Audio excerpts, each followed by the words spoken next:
Applied ethics. तो जब हम थेरीज ऑफ एथिक्स की बात करते हैं उसमें डिफरेंट काइंड ऑफ थेरीज हैं। तो इस टॉपिक में हम कोशिश करेंगे कि किस तरह अप्लाइड काइंड ऑफ एथिक्स, जिसकी एक अप्लाइड फॉर्म होती है एथिक्स की, मोरालिटीज की, वो किस तरह सोशल वर्ल्ड को समझने के लिए, सोशल वर्ल्ड की अंडरस्टैंडिंग के लिए अपना क्या रोल अदा करती है। सो at a times when some of the ethical theories may seem overly philosophical for our purposes. So we may even wonder why we are and why we should study theories that were sometime developed centuries ago. तो ये एक debate है, बहुत ज़्यादा philosophical debate है कि जो ethics की डेवलपमेंट हुई और एथिक्स और मोरालिटी और रिलीजन की ये जो डिबेट है, इसको किस हद तक समझा जा सकता है या इनकी क्या ज़रूरत थी, हमें क्यों थेरीज को, पर्सपेक्टिव को, पैराडाइम्स को, फिलोसॉफिकल को समझना चाहिए, इनको यूज़ करना चाहिए, ख़ास तौर पे सोशल वर्ल्ड की अंडरस्टैंडिंग के लिए। तो ये एक डिबेट है जो जो सेंचुरीज ओल्ड डेवलप हुई। तो we are primarily dealing with present day issues. In other stances some of the ethical theories may seem overbearing. तो ये भी एक पॉइंट ऑफ व्यू है कि जो इतनी पुरानी थेरीज हो गई हैं 2000 साल कबल अज मसीह में, ग्रीक फिलोसफीज और ग्रीक मिथ और ग्रीक मोरालिटीज आज भी रेलेवेंट हैं। तो इनकी क्या हमें ज़रूरत है कि हम क्यों सोशोलॉजिकल कॉन्टेक्स्ट में इनको समझने की कोशिश करते हैं। और सम टाइम कुछ क्रिटिक ये भी कहते हैं कि वो ओवर बेरिंग हो जाती हैं और उसके लिए शायद आज रेलेवेंट नहीं है। प्रेजेंट मॉडर्न एरा और पोस्ट मॉडर्न लाइफ शायद डिफरेंट है। तो ये भी एक डिबेट चल रही है। So if we look at theories, they are important. अब इसका जो दूसरा वर्जन है वो ये है, it helps us understand why the decisions we make, the decisions are ethical और अनएथिकल। ये इट्स वेरी मच इंपॉर्टेंट कि हर डिसीजन जो भी हम जिंदगी में लेते हैं, खास तौर पे मॉरलिटी के कॉन्टेक्स्ट में और रिलीजन के कॉन्टेक्स्ट में, तो उसके बारे में ये सवाल उठता है कि ये एथिकल है या अनएथिकल है। तो इसके लिए हमें ज़रूरत है कि हम देखें कि वो एथिक्स के मुताबिक ठीक है, मोरालिटी के मुताबिक ठीक है, या मोरालिटीज़ के पैराडाइम के अंदर हम काम कर रहे हैं या मोरालिटी को चैलेंज कर रहे हैं। क्योंकि हर डिसीजन जो है वो किसी न किसी हवाले से मॉरलिटीज़ और एथिक्स के कॉन्टेक्स्ट में ज़रूर देखा जांचा जाता है और ये हिस्टोरिकल फिनोमिना है। फॉर एग्जांपल, इसकी एग्जांपल ले लें, a decision may be made that appears on the surface to be unethical.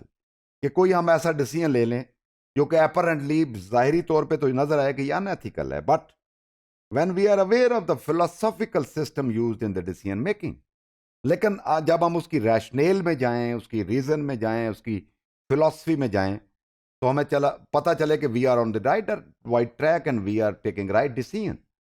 तो ये डिपेंड करता है कि अपरेंटली चीज़ें कुछ और नज़र आती हैं, लेकिन जब उसकी फिलोसॉफिकल या उसकी रीजनिंग में जाते हैं तो हमारे डिसीजन की जो हकीकत है या उनकी जो प्रैक्टिकलिटी है या उनकी यूजफुलनेस है, यूटिलिटी है, वो हमें और नज़र आती है। So we can understand the root of the decision at the very least, see it's intended moralities यानी एथिक्स।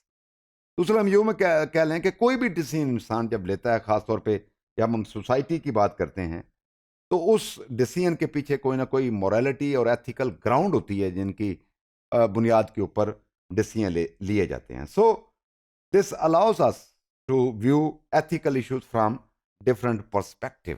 क्योंकि जब हम एथिकल इश्यूज की बात करते हैं तो इसमें डिफरेंट पर्सपेक्टिव्स हैं, डिफरेंट पैराडाइम्स हैं और मोरालिटीज भी वेरी करती है। उनमें एक जो मोरालिटीज और एथिक्स है वो है अप्लाइड एथिक्स।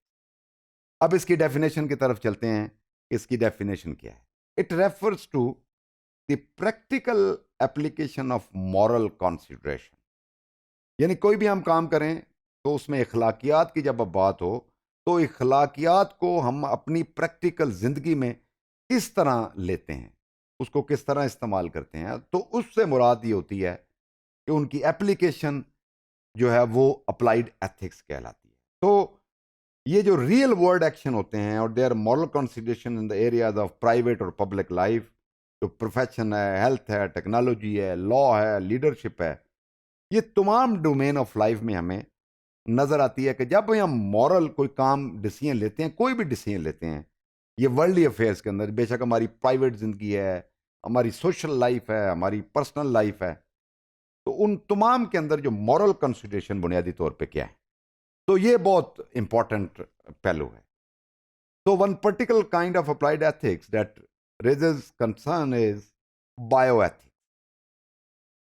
तो बायोएथिक्स की जब हम बात करते हैं तो इसका मतलब ये है कि बहुत सारी, जब जब इसकी क्लासिकल एग्जाम्पल जो है वो आप क्लोनिंग की एग्जाम्पल ले लें कि क्लोनिंग के ऊपर जब काम हो रहा होता है, या कंट्रासेप्टिव का यूज़ है जो फैमिली प्लानिंग के लिए, तो ये तमाम बायोलॉजिकल फिजियोलॉजिकल खास तौर पे जो चीज़ें हैं इनके ऊपर वो फिर एथिक्स आगे आती है और एथिक कंसिडरेशन होती हैं कि वेदर टू डू इट और नॉट.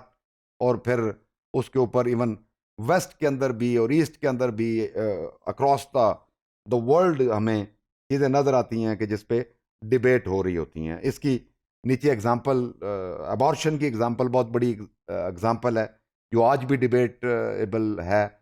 इस तरह ट्रांसजेंडर के राइट्स की अगर हम बात करें तो जिसको LGBTQ2